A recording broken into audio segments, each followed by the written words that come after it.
வணக்கம். இன்றைய முக்கிய செய்திகள். பதிவுத்துறையில் இணைய வழியில் வருகையில்லா ஆவணப்பதிவு கட்டாயமாக்கல் நடைமுறையை தொடங்கி வைத்தார் முதலமைச்சர் விஜய் அவர்கள். மக்கள் நலனை இலக்காக கொண்ட அரசின் 100 நாள் சாதனை மலர் மற்றும் ஒரு புதிய தொடக்கம் என்ற புத்தகத்தை முதலமைச்சர் விஜய் அவர்கள் வெளியிட்டுள்ளார். காவிரி நீர் மேலாண்மை ஆணைய உத்தரவின்படி காவிரியில் தமிழ்நாட்டிற்கு தண்ணீர் திறந்துவிட கர்நாடக அரசிற்கு உச்சநீதிமன்றம் அதிரடி உத்தரவு பிறப்பித்துள்ளது. விவசாயிகள் 75,000 வரை பெற்றுள்ள பயிர்க்கடன் முழுமையாக தள்ளுபடி செய்யப்படும் என்று முதலமைச்சர் விஜய் அவர்கள் அறிவித்துள்ளார்.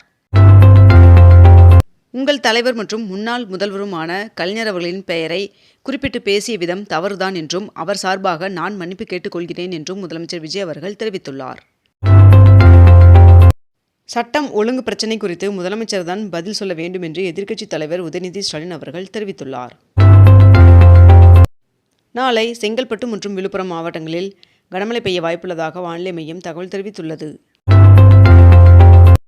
ஒகேனக்கல் காவிரி ஆற்றிற்கு நீர்வரத்து இன்று காலை நிலவரப்படி 12,500 கன அடியாக அதிகரித்துள்ளது. 22 கேரட் ஆபரண தங்கத்தின் விலை சவரனுக்கு ₹400 அதிகரித்து ஒரு சவரன் 1,14,160 ரூபாயாகவும் 1 கிராம் 14,270 ரூபாய்க்கும் விற்பனை செய்யப்பட்டு வருகிறது. இதனைத் தொடர்ந்து 1 கிராம் வெள்ளியின் விலை ₹255 விற்பனை செய்யப்பட்டு வருகிறது. சபரிமலை ஐயப்பன் சுவாமி கோவிலின் நடை நேற்று திறக்கப்பட்ட நிலையில் இக்கோவிலில் இன்று முதல் ஆவணி மாத பூஜைகள் தொடங்குகின்றன என்று தகவல் வெளியாகியுள்ளது. தமிழகத்தில் பொறியியல் படிப்பிற்கான 3ஆம் கட்ட கலந்தாய்வு இன்று தொடங்குகிறது. டெல்லி முழுவதும் 25 அடல் உணவகங்களை முதலமைச்சர் ரேகா குப்தா அவர்கள் திறந்து வைத்தார். சுதந்திர தின அணிவகுப்பில் உயிரிழந்த காவலர் குடும்பத்திற்கு 30 லட்சம் ரூபாய் நிவாரணம் வழங்கப்படும் என்று தமிழக அரசு அறிவித்துள்ளது. அடுத்த மாதம் நடைபெறவுள்ள வெஸ்ட் இண்டீஸிற்கு எதிரான ஒருநாள் தொடரிற்கான இந்திய அணியில் ரோஹித் சர்மா தேர்வு செய்யப்பட வாய்ப்புள்ளதாக தகவல் வெளியாகியுள்ளது. அரசு நலத்திட்டங்களை பெற விவசாயிகள் தங்களின் அனைத்து நில விவரங்களையும் விவசாய அடையாள எண்ணில் பதிவு செய்வது கட்டாயம் என்று விழுப்புரம் மாவட்ட ஆட்சியர் தெரிவித்துள்ளார். புதுச்சேரி அரசு வருவாய்த்துறை சான்றிதழ்களை ஆன்லைனில் வழங்கும் புதிய சேவையை தொடங்கியுள்ளது. சென்னை கோட்டை கொத்தளத்தில் நடைபெற்ற சுதந்திர தின விழாவில் சாதனை படைத்தவர்களுக்கு விருது வழங்கப்பட்டது. சென்னை மெட்ரோ ரயில் நிலையங்களில் தூய்மை பணிகளை பாராட்டி விருது வழங்கப்பட்டுள்ளது. காவிரியிலிருந்து தமிழகத்திற்கு உரிய தண்ணீரை திறந்துவிடக் கோரும் மனுக்கள் மீது உச்சநீதிமன்றத்தில் இன்று விசாரணை நடைபெற உள்ளதாக தெரிவிக்கப்பட்டுள்ளது. வெளிநாட்டு சொத்துக்களை வெளிப்படுத்தும் திட்டம் இன்று முதல் அமல்படுத்தப்பட உள்ளதாக தெரிவிக்கப்பட்டுள்ளது. கோவை, தேனி, நீலகிரியில் இன்று மழை பெய்ய வாய்ப்புள்ளதாக வானிலை மையம் தகவல் தெரிவித்துள்ளது. சுதந்திர போராட்ட வீரர்களுக்கான ஓய்வூதியம் 23,000 உயர்த்தப்பட உள்ளதாக முதலமைச்சர் விஜய் அவர்கள் அறிவித்துள்ளார். மேலும் முன்னாள் படை வீரர்களின் மகள்களுக்கான திருமண நிதியுதவி 25,000 ரூபாயிலிருந்து 50,000 உயர்த்தி வழங்கப்படும் என்றும் அவர் அறிவித்துள்ளார். தமிழ்நாட்டில் தொழில் பயிற்சி நிலையங்களில் மாணவர் சேர்க்கைக்கான கால அவகாசம் வருகின்ற 31ஆம் தேதி வரை நீட்டிக்கப்பட்டுள்ளதாக அறிவிக்கப்பட்டுள்ளது.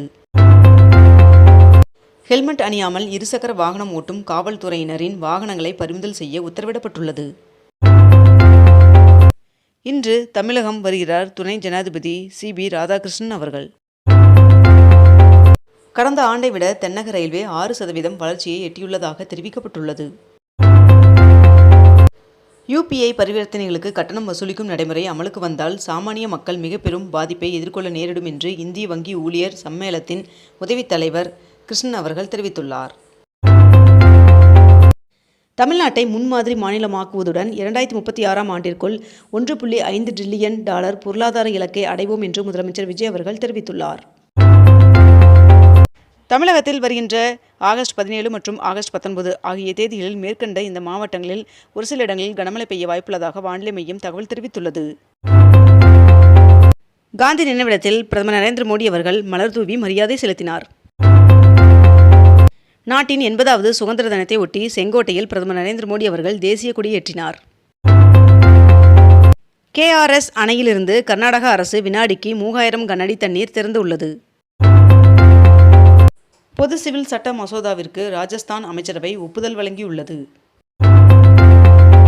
எதிர்க்கட்சித் தலைவர் ராகுல் காந்தி அவர்களுக்கு எதிராக தொடரப்பட்ட குற்றவியல் அவதூறு வழக்கை உச்சநீதிமன்றம் ரத்து செய்தது.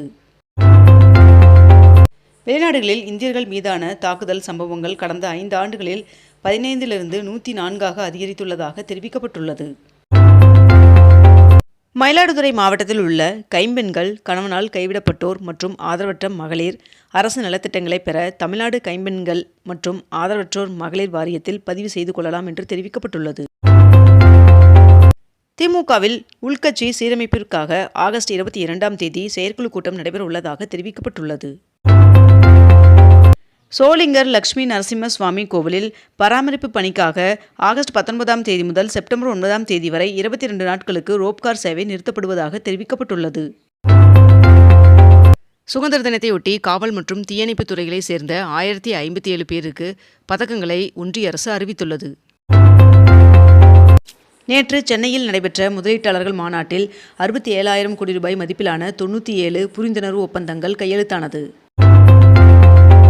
நாடாளுமன்ற மழைக்கால கூட்டத்தொடர் நிறைவு பெற்ற நிலையில் மக்களவை தேதி குறிப்பிடாமல் ஒத்திவைக்கப்பட்டது. சென்னையில் சொத்து வரி மாற்றியமைப்பு நிறுத்தி வைக்கப்படுவதாக மாநகராட்சி ஆணையர் சமீரன் அவர்கள் அறிவித்துள்ளார். சென்னை பக்கிங்ஹாம் கால்வாயில் வாட்டர் மெட்ரோ திட்டத்தை செயல்படுத்த சாத்தியக்கூறு அறிக்கை தயாரிக்க டெண்டர் கோரியது சென்னை மெட்ரோ. கேரளா குருவாயூர் கோவிலில் வருகின்ற 23ஆம் தேதி திருமணம் செய்வதற்கு 377 ஜோடிகள் முன்பதிவு செய்துள்ளனர். இலங்கை கடற்படையால் கைது செய்யப்பட்ட ராமேஸ்வரம் மீனவர்கள் 9 பேரை விடுவிக்க நடவடிக்கை தேவை என்று ஒன்றிய வெளியுறவுத்துறை அமைச்சர் ஜெய்சங்கர் அவர்களுக்கு முதலமைச்சர் விஜய் அவர்கள் கடிதம் எழுதியுள்ளார்.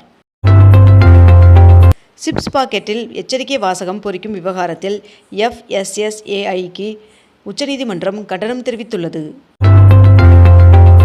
இந்திய விமானிகளுக்கு கட்டாய போதைப்பொருள் பரிசோதனை தொடங்கப்பட்டுள்ளது.